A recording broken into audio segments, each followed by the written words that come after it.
is een van de rijkste bronnen van vitamine C. En heel veel mensen weten dat niet. Maar het zit in dit boompje, in de spar. Je kan een thee van maken, dan komt vitamine C los door de hitte. En er zitten ook oliën in die zorgen ervoor dat de slijm tijdens de verkoudheid opgelost wordt. En dus ja, als mijn kinderen ziek zijn, neem ik deze vriend.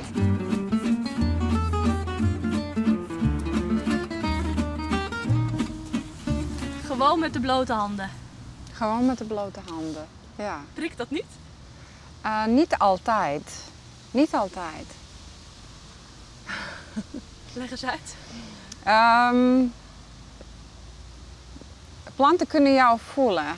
En als je dankbaar bent voor wat je plukt, ja, dan prikt het niet op de een of de andere manier. Dus ik ben heel dankbaar voor wat ze mij geven. Dus ik pluk nooit een hele plant. Het is altijd een topje. En ik vind het hartstikke prettig om in contact te komen met de plant.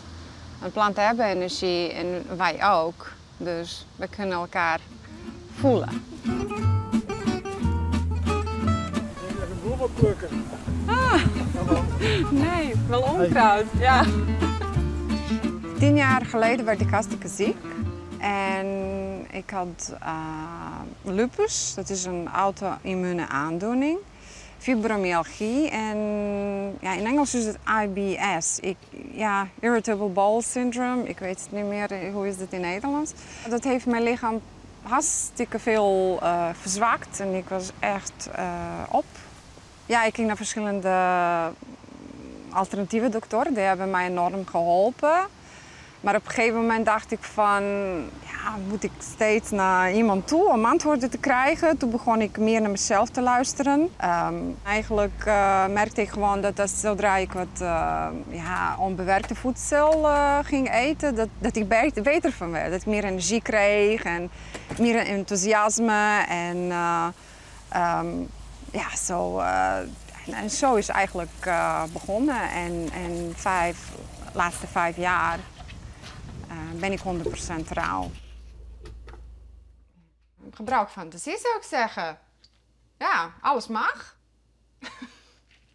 Nou, hier heb ik natuurlijk wat fruit. Het is altijd meestal een banaan of een mango. Nou, deze keer een banaan en een meloen, want wij hebben niet zoveel groen. Dus we gaan gewoon even balanceren. Zoet en bitter. Maar heb je zelf nooit een keer zin in een lekker patatje of een kroketje? Ja, nou kroketje niet, maar patatje wel. Ik ben dol op aardappels, hoe dan ook. Mensen denken, nou jij bent nou rauw, je hebt hekel aan alle andere voeding. Nee hoor, als ik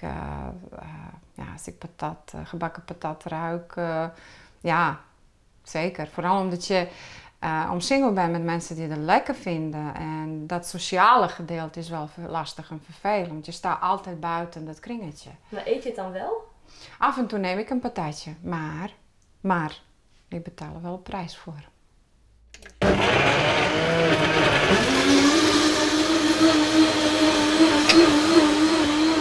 Dus ik investeer in mezelf.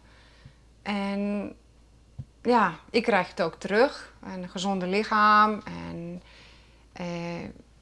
ik weet niet wanneer de laatste keer hoofdpijn had. Dus ja, het wordt beloond.